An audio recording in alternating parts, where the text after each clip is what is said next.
കേരള മുഖ്യമന്ത്രി PR ഏജൻസികളുടെ സഹായം തേടുന്നു എന്നുള്ള വാർത്ത, അത് സംബന്ധിച്ചിട്ടുള്ള വിവരങ്ങൾ പുറത്തു വന്നതിന് ശേഷം അതേക്കുറിച്ച് കഴിഞ്ഞ 2 ദിവസമായിട്ട് ഈ വാർത്ത വന്നതിന് ശേഷവും അദ്ദേഹത്തിൻ്റെ ഭാഗത്ത് നിന്ന് ഒരു പ്രതികരണവും വിശദീകരണവും ഉണ്ടായിട്ടില്ല. പകരം മരുമകനെ ഇറക്കിയിട്ടുള്ള ഡയലോഗുകളാണ് ഇപ്പോൾ കേരളത്തിലെ ജനങ്ങൾ കേട്ടുകൊണ്ടിരിക്കുന്നത്. പിണറായി വിജയൻ തലയാണ്, തലച്ചോറാണ്, തലത്തൊട്ടപ്പനാണ് എന്നൊക്കെയുള്ള ഈ ഡയലോഗുകൾക്ക് പകരം മുഖ്യമന്ത്രി തന്നെ വസ്തുതകൾ വിശദീകരിക്കണം. മുഖ്യമന്ത്രി ഇന്നലെ പറഞ്ഞത് ഹിന്ദു ദിനപത്രം തിരുത്തി എന്നാണ്.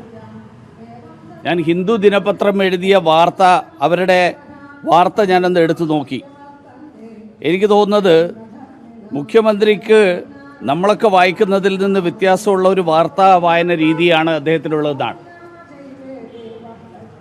അദ്ദേഹം കണ്ടത് അവസാനത്തെ വരിയാണ്, we apologise for this error എന്ന് അദ്ദേഹം കണ്ടിട്ടുണ്ട്.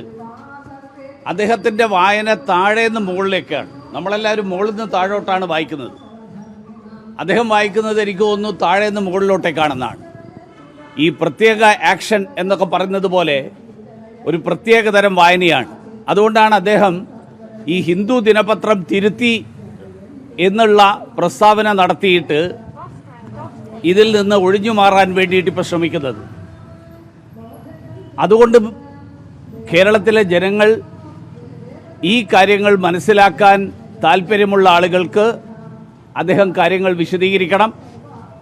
ഇനി അതല്ല, അത് തയ്യാറാക്കാൻ വേണ്ടിയിട്ട് വേറെ PR ഏജൻസി ഏൽപ്പിച്ചിട്ടുണ്ടോ എന്നെനിക്കറിയില്ല. അതിനു വേണ്ടി കാത്തു നിൽക്കുകയാണോ എന്ന് എനിക്കറിയില്ല. ഏതായാലും ഈ PR ഏജൻസിക്ക് വേണ്ടിയിട്ടുള്ള പണം, എത്ര പണമാണ് ചെലവാക്കിയിരിക്കുന്നത്? പൊതുഖജനാവിൽ നിന്ന് കേരളത്തിലെ ഗവൺമെൻറ് സാമൂഹ്യക്ഷേമ പെൻഷൻ കൊടുക്കാനുള്ള 1600 രൂപ സാമ്പത്തിക പ്രതിസന്ധി കാരണം അത് കൊടുക്കാൻ പറ്റാത്ത ഒരു സാഹചര്യത്തിലാണ് എന്നാണ് കേരള ഗവൺമെൻറ് പറയുന്നത്.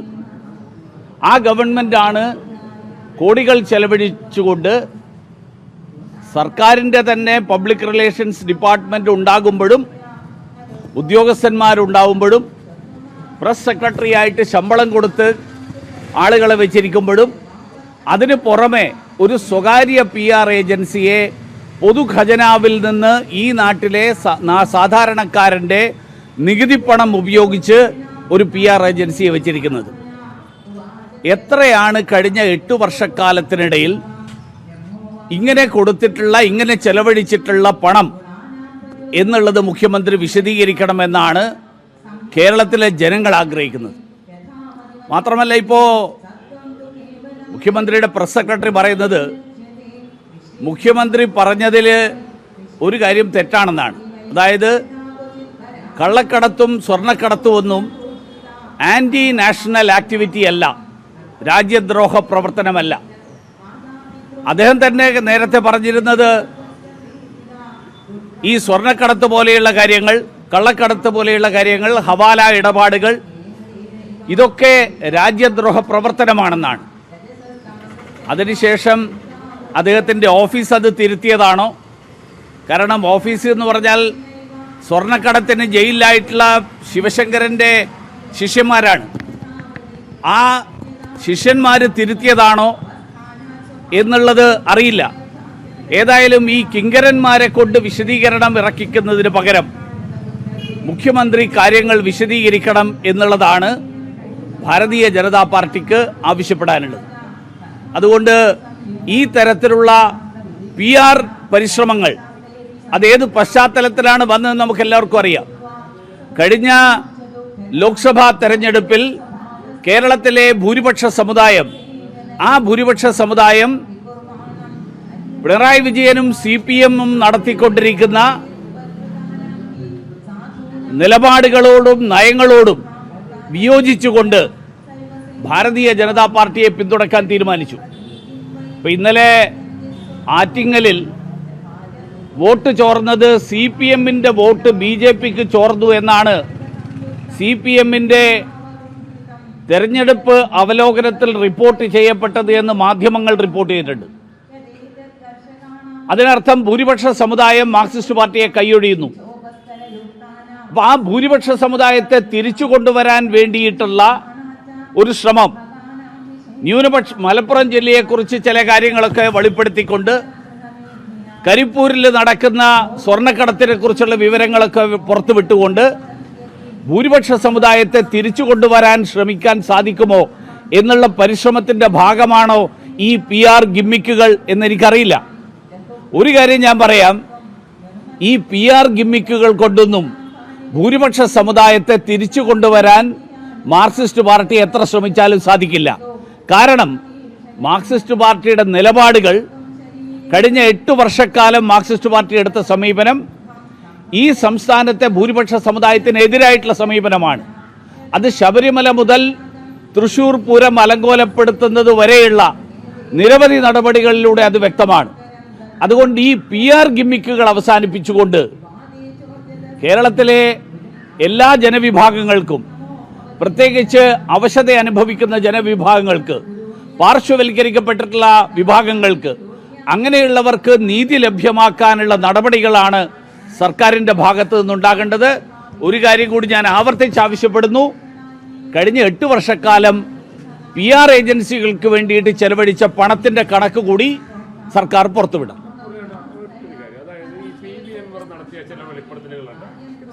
കേന്ദ്ര ഏജൻസികൾ അന്വേഷണം നടത്തണമെന്ന് ആവശ്യപ്പെടുമോ, അല്ലെങ്കിൽ ഏതെങ്കിലും തരത്തിലുള്ള ഒരു പരാതി കേന്ദ്ര ഏജൻസികൾക്ക് കൊടുക്കാൻ BJP-യോ അങ്ങ് വ്യക്തിപരമായിട്ട് തീരുമാനിച്ചിട്ടുണ്ടോ?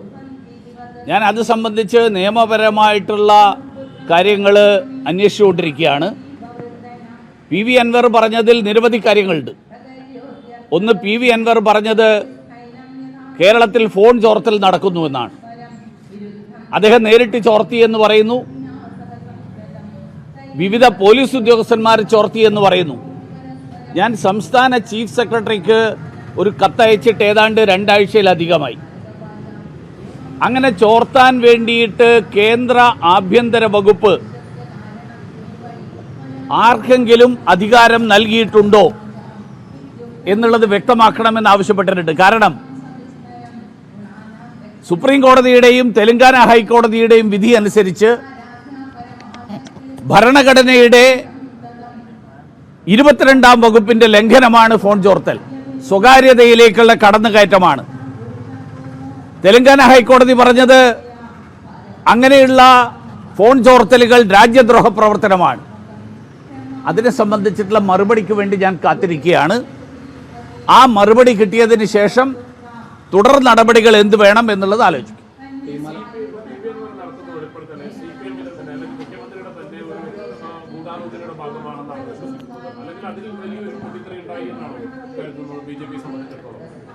അല്ല, എനിക്ക് PV അൻവർ പറയുന്നതിനെ കുറിച്ചല്ല ഞാൻ പറയാൻ ആഗ്രഹിക്കുന്നത്.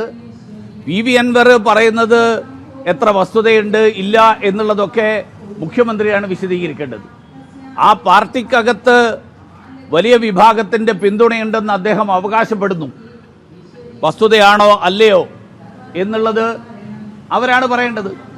എനിക്കതിനെക്കുറിച്ച് അൻവറുമായിട്ട് എനിക്ക് യാതൊരു ബന്ധവുമില്ല. അതുകൊണ്ട് അൻവറിന്റെ വക്കാലത്ത് ഏറ്റെടുക്കാനും ഞാനില്ല. മലപ്പുറം പരാമർശങ്ങളൊക്കെ ഈ നടത്തിയിട്ടുള്ളത്, അല്ലെങ്കിൽ മുഖ്യമന്ത്രിയുടെ പരാമർശങ്ങളൊക്കെ അത് BJP-യെ സഹായിക്കാനാണ്, അല്ലെങ്കിൽ BJP-യുടെ കേന്ദ്ര നേതൃത്വം ഉൾപ്പെടെ കേന്ദ്ര സർക്കാർ ഉൾപ്പെടെ തൃപ്തിപ്പെടുത്താനുള്ള രീതിയിലൊക്കെ പ്രശ്നങ്ങൾ വരുന്നത്. അൻവർ ഉൾപ്പെടെ കഴിഞ്ഞ ദിവസം വിമർശിച്ചത് അങ്ങനെയാണ്. അങ്ങനെ ഏതെങ്കിലും തരത്തിൽ ഒരു RSS-മായി ചർച്ച നടത്തുന്ന ഇതിനൊക്കെ അയക്കുമെന്ന് പറയുന്ന ആരോപണങ്ങൾ തുടർച്ചയായിട്ടാണ് ഇതെല്ലാം വരുന്നത്. അതിനെങ്ങനെയാണ് BJP കാണുന്നത്? അതിനെ കാണുന്നത് അത് കോൺഗ്രസ് നടത്തുന്ന ഒരു പ്രചരണമാണ്. കാരണം കോൺഗ്രസും CPM-ഉം ഇന്ത്യ സഖ്യത്തിൻ്റെ ഭാഗമാണ്. ഇന്ത്യ സഖ്യത്തിൽ കോൺഗ്രസിന് ഏറ്റവും ബുദ്ധിമുട്ട് നേരിടുന്ന ഒരേ ഒരു സംസ്ഥാനം കേരളമാണ്. മറ്റൊരു സംസ്ഥാനത്തും കോൺഗ്രസിന് എതിർപ്പുള്ള പാർട്ടികൾ നേരിട്ട് ഏറ്റുമുട്ടൽ നടക്കുന്ന ഒരു സംസ്ഥാനവും ഈ രാജ്യത്തില്ല.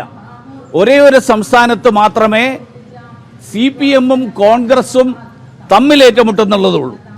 അവർ ദേശീയ തലത്തിൽ അവർ തമ്മിലുള്ള ധാരണ, ആ ധാരണയുടെ ഭാഗമായിട്ടാണ് കേരളത്തിൽ നിന്ന് പാർലമെന്റിലേക്ക് കോൺഗ്രസ് അംഗങ്ങളെ തെരഞ്ഞെടുക്കുകയും നിയമസഭയിലേക്ക് CPM അംഗങ്ങളെ തെരഞ്ഞെടുക്കുകയും ചെയ്യുക എന്നുള്ള ധാരണ രാഹുൽ ഗാന്ധിയും CPM-ന്റെ ഉന്നത നേതൃത്വവും തമ്മിലുണ്ടാക്കിയിട്ടുള്ളത്.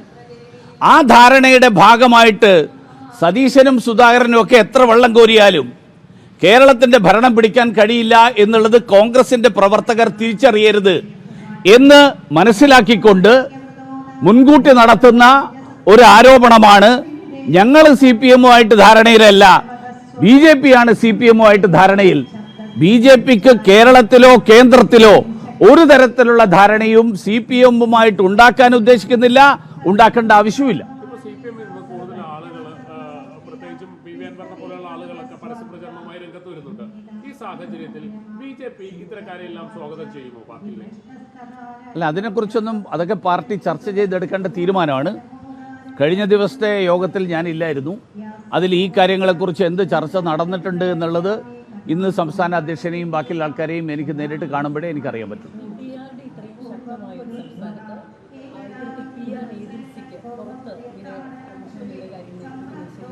അല്ല, അതാണല്ലോ ഞാൻ പറഞ്ഞത്.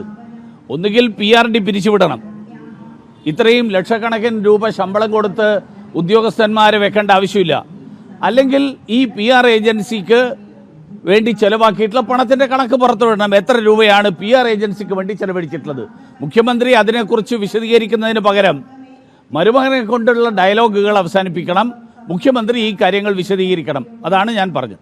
ഈ വയനാട് ദുരിതാശ്വാസവുമായി ബന്ധപ്പെട്ട് കേന്ദ്രം ഇപ്പോഴും കൃത്യമായ ധനസഹായം നൽകാൻ തയ്യാറായിട്ടില്ല. എന്തുകൊണ്ടാണ് ഈ അവഗണന? അവഗണന എന്നല്ല അതിൻ്റെ അർത്ഥം. കേന്ദ്ര സർക്കാർ ഓരോ നയാപൈസയും ചെലവാക്കുന്നതിനുള്ള മാനദണ്ഡങ്ങൾ നിശ്ചയിച്ചിട്ടുണ്ട്. സംസ്ഥാന സർക്കാരിനോട് കണക്ക് കൊടുക്കാൻ പറഞ്ഞിരുന്നു. കണക്ക് കൊടുത്തോ എനിക്കറിയില്ല. കണക്ക് കൊടുത്തിട്ടുണ്ടെങ്കിൽ അത് കേന്ദ്ര സർക്കാർ നിശ്ചയിച്ചിട്ടുള്ള മാനദണ്ഡങ്ങൾ പ്രകാരമാണോ? ഇതൊക്കെ അന്വേഷിക്കാനാണ് സംസ്ഥാന സർക്കാരിലെ ഒരു ഉദ്യോഗസ്ഥൻ, റെസിഡന്റ് കമ്മീഷണർ എന്ന് പറഞ്ഞിട്ട് ഡൽഹിയിലുള്ളത്. അദ്ദേഹത്തിൻ്റെ ജോലിയാണിത്. അവിടെ ഒരു PRDയിലെ ഒരു ഉദ്യോഗസ്ഥൻ കൂടിയുണ്ട് ഡൽഹിയിൽ. അവർക്ക് ഈ കാര്യങ്ങൾ പത്രക്കുറിപ്പായിട്ടെങ്കിലും ഇറക്കാം. ഞങ്ങൾ ഇങ്ങനെയൊക്കെയാണ് ഞങ്ങൾ കണക്ക് കൊടുത്തിട്ടുള്ളത്. അതിലേതൊക്കെ കാര്യങ്ങളിലാണ് കേന്ദ്ര സർക്കാരിന് എന്തെങ്കിലും അഭിപ്രായങ്ങളുണ്ടെങ്കിൽ കേന്ദ്രം അത് പറയും. ഇന്ന കാര്യങ്ങളിൽ ഞങ്ങളുടെ മാനദണ്ഡവുമായിട്ട് ഇങ്ങനെയൊക്കെയുള്ള വ്യത്യാസങ്ങളുണ്ട്. ഇത് നിവേദനം കൊടുക്കുന്നു, തള്ളിക്കളയുന്നു, അങ്ങനെയുള്ളതല്ല. അതൊരു പ്രോസസ്സിലൂടെയാണ് തീരുമാനം എടുക്കുന്നത്. ആ പ്രോസസ്സ് എവിടെ എത്തി എന്നുള്ളത് സംസ്ഥാന സർക്കാരിന് കൃത്യമായിട്ട് അറിയാൻ പറ്റും. അവർക്കറിയാമെങ്കിൽ അത് അവർ വിശദീകരിക്കും. മലപ്പുറത്തിന് പ്രത്യേക ഒരു ഇമ്മ്യൂണിറ്റി സംസ്ഥാന സർക്കാർ കൊടുക്കുന്നതായിട്ട് അങ്ങേക്ക് തോന്നിയിട്ടുണ്ടോ? അല്ല, മലപ്പുറത്തിന് ഇമ്മ്യൂണിറ്റി അല്ല. ഈ കള്ളക്കടത്തും സ്വർണ്ണക്കടത്തും പോലെയുള്ള കാര്യങ്ങളിൽ ഇപ്പോൾ ഉയർന്നു വന്നിട്ടുള്ള ആരോപണം ഒരു ADGP നേരിട്ട് പങ്കാളിയാണ്. ക്രമസമാധാന പാലനത്തിൻ്റെ ചുമതല വഹിക്കുന്ന അജിത് കുമാറിന് കസ്റ്റഡി കൊലപാതകങ്ങൾ, അതോടൊപ്പം സ്വർണ്ണക്കടത്ത് പോലെയുള്ള കാര്യങ്ങൾ, ഇതിൽ നേരിട്ട് പങ്കാളിത്തമുണ്ട്. ആ പങ്കാളിത്തത്തിന് കാരണം മുഖ്യമന്ത്രിയുടെ പൊളിറ്റിക്കൽ സെക്രട്ടറിയാണ്, അദ്ദേഹത്തിൻ്റെ ബോസ്. ഇതെല്ലാം ചെയ്യുന്നത് ആ മുഖ്യമന്ത്രിയുടെ മരുമകന് വേണ്ടിയാണ്. മുഖ്യമന്ത്രിയുടെ മരുമകൻ്റെ ഒരു പൊതുവായിട്ടുള്ള സംരക്ഷണം ഇതിനൊക്കെയുണ്ട്. ഇതാണ് വന്നിട്ടുള്ളത്. അത് സ്വർണ്ണക്കടത്ത് കരിപ്പൂര് നടന്നാലും തിരുവനന്തപുരത്ത് നടന്നാലും അതിലൊക്കെ എന്തുകൊണ്ട് മുഖ്യമന്ത്രിയുടെ ഓഫീസ് ഉൾപ്പെടുന്നു എന്നുള്ള ചോദ്യത്തിനാണ് മുഖ്യമന്ത്രിയും അദ്ദേഹത്തിൻ്റെ കൂടെയുള്ള ആളുകളും മറുപടി പറയേണ്ടത്. അതിൽ ഏറ്റവും കൂടുതൽ കടത്ത് നടക്കുന്ന പ്രദേശം കരിപ്പൂരാണ് എന്നുള്ളത് വസ്തുതയാണ്. ആ കരിപ്പൂരാണ് എന്നുള്ള വസ്തുത, ആ വസ്തുതയിൽ ഉൾപ്പെട്ടിട്ടുള്ള ആളുകൾ ആരൊക്കെയാണ്, ആരുടെ സഹായത്തോടു കൂടിയാണ്?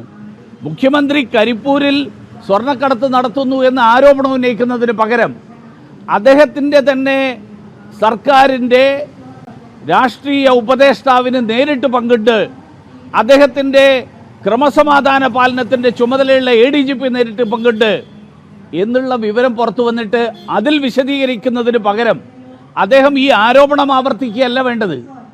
ആരോപണത്തിൻ്റെ വസ്തുതകൾ പുറത്തു കൊണ്ടുവരണം. ഉത്തരവാദികളായിട്ടുള്ള ആളുകൾക്കെതിരായിട്ട് നടപടിയെടുക്കണം. അതോടൊപ്പം ഈ കാര്യങ്ങൾ അദ്ദേഹം അറിഞ്ഞിട്ട് അദ്ദേഹം എന്തെങ്കിലും തുടർ നടപടികൾ എടുത്തോ? അതാണ് ഗവർണർ ചോദിച്ചത്. രാജ്യദ്രോഹ കുറ്റം നടക്കുന്നു എന്നൊരു മുഖ്യമന്ത്രി മാധ്യമപ്രവർത്തകരോടും പൊതുവേദിയിലും പറയല്ല വേണ്ടത്. അത് തടയാൻ ആവശ്യമായിട്ടുള്ള നടപടികൾ എടുക്കുകയാണ് വേണ്ടത്. അതെന്തുകൊണ്ട് ചെയ്തില്ല എന്നുള്ളതാണ് ജനങ്ങൾ അറിയാൻ ആഗ്രഹിക്കുന്നത്. ഇത്രയും വലിയ രാജ്യദ്രോഹ കുറ്റം നടക്കുമ്പോൾ ഈ ഉള്ളിൽ ഈ കേന്ദ്ര ഏജൻസികളെ കസ്റ്റംസ് ഉൾപ്പെടെയുള്ളവർ പിടികൂടാത്ത സ്വർണ്ണമാണ് പുറത്ത് പോലീസ് പിടികൂടുന്നത്.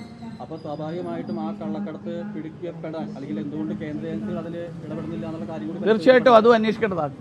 ഈ ഹിന്ദു ക്ഷേത്രങ്ങളുടെ കൺട്രോള് ഈ ദേവസ്വം ബോർഡുകളുടെ കയ്യിൽ നിന്ന് അത് മാധ്യമപ്രവർത്തകരുടെ